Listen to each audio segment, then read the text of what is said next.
Afternoon, as you've been seeing, of course, the SABC giving you rolling coverage ahead of the President's first State of the Nation address under the 7th administration. Our reporters are across the country just giving you that rolling coverage in terms of what is expected to come out of that State of the Nation address. As you see there on your screen, we've got Natasha Piri and Lulama Maja, who are in Cape Town for us at various points. We've also got Katleho Nyoni in Limpopo for us, of course, as we continue to also get a sense from South Africans what they are expecting the President to be highlighting this evening. It's also the first Sona under the government of national unity. Well, in this hour, we'll continue to crisscross across the country, just giving you feedback from our reporters in terms of what they are getting from our people in the country in terms of what they need. But plenty to come. Let's start right here.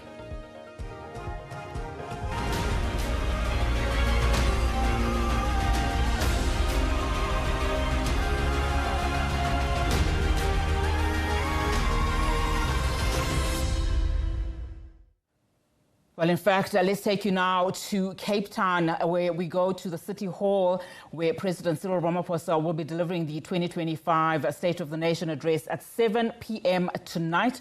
SABC News reporter Natasha Puri is standing by, monitoring developments there for us. Natasha, of course, good afternoon to you. This is one of those highly anticipated addresses by President Cyril Ramaphosa.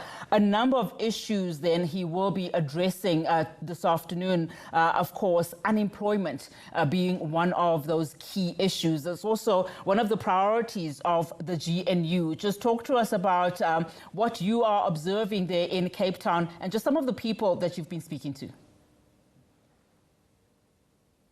Definitely, Unati, high on one of the issues that President Cyril Ramaphosa is expected to touch on is the very issue of youth unemployment that currently sits at 49.14%. A lot of young people, even as, you know, we're actually just waiting to cross to you, various university students have been passing here and saying that please raise the issue of student accommodation. Many young students find themselves without student accommodation.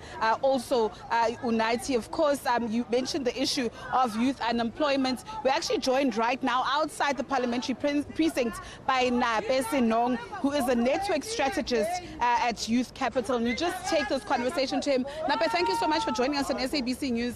Youth unemployment is at 49.14%. As a young person who wants to drive policy to actually change youth unemployment, what proposals, what do you want to hear from the President? Thank you for having us, Natasha. At Youth Capital, as a campaign that advocates for policy change to solve youth unemployment, we really think that it's ironic that the theme of this year's Sona is building a nation that works for everyone. But currently, our young people do not have access to work, and it looks like our nation is really failing young people. And what we're really advocating for and what we are hoping to hear from today's Sona is concrete plans. We don't want the President to give us, dreamy visions again. We want concrete plans that are backed by accountability. And by accountability, we really mean plans that are backed by, commitments in terms of budget, commitment in terms of money to ensure that these programs are rolled out properly. If I can mention a program as an example that had been working really well, but because of that lack of commitment in terms of money, it was not implemented the previous year. It is the basic education. And this program has been quite instrumental in terms of giving young people an experience of work and also helping communities and schools in terms of getting general assistance, teacher assistance, and other types of assistance that they need. So we're really expecting from the President concrete plans that are backed up by commitments in terms of budgetary stuff in the medium term and in the long term. Nape, I mean, you speak about commitments that are made. We've got the YES program, while it has worked for some young people, others are complaining, Bakwa Alexandra, saying that, the YES program hasn't actually worked for them. You find that the plans and the commitments are put in place, but the implementation is a problem. So we at Youth Capital, we truly believe that programs like YES and other public employment programs have an important role to play in terms of giving young people work experience that, can set them up to find more meaningful work in the future. However, we also advocate for these programs to be properly evaluated so we can learn, we can learn in terms of what is working and what is not working so that we replicate where things are working and also we just fix where things are not working. Napa, you have a problem where we have children or high school learners. There are 300,000, over 300,000, bachelor passes. Unfortunately, there's no space at universities. How can government actually tackle this issue? Yes, we've been hearing them saying that more universities need to be built as well. Other children also need to attend more TVET colleges. But from your point of view, what do you think needs to happen? It's quite concerning from our point of view, and speaking personally as someone who was part of that generation of fees must fall, part of that moment, it's quite disappointing to see that some of the issues of access into higher education are still there, and we do know that access into higher education can set young people up for meaningful work in the future. Last week I was at UJ, and we know UJ, they said they received 700 applications and only had 10,000 spaces. So I think what the government could also do is work with the private sector and other actors in terms of determining what are the relevant skills, and also let's look at TVET education and other community-based educations as the only way into higher education is not just universities. We need to make those other pathways and avenues more attractive again. And we also think that issues around NSFAS, hence we're running a very elaborate campaign on NSFAS. We have a survey that we've launched to just quantify young people's experiences around the failures of NSFAS so that we can also make that push, that advocacy push to get the higher education minister and the whole of cabinet basically to put pressure in terms of that institution, in terms of getting the right operational and governance structures in place there. And talk about the issues of NSFAS. We were talking off air. The issue of the missing middle is also an issue. Just briefly in 30 seconds, please. So the issue of we do believe that there should be an expansion in terms of how the framework that we currently have in terms of how people are funded, because a 300 rand cap is not the same. South Africans are not very homogeneous. We are all very different and come from different class backgrounds. So we really need to reevaluate that and see how we can expand, because NSFAS is quite important in terms of giving young people access into higher education. Nape, thank you so much for your views and also for the work that you're doing in advocating for policy change for young people. Unfortunately, we have to actually toss to my colleague Lulama Madja, who's inside the parliamentary precinct. There was a lady who wanted to talk to us quickly, but unfortunately we'll come back to her. Lulama, I do understand you have a guest with you.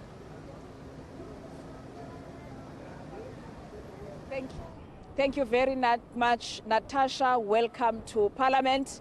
This area has been declared a parliamentary precinct for the duration of the State of the Nation address.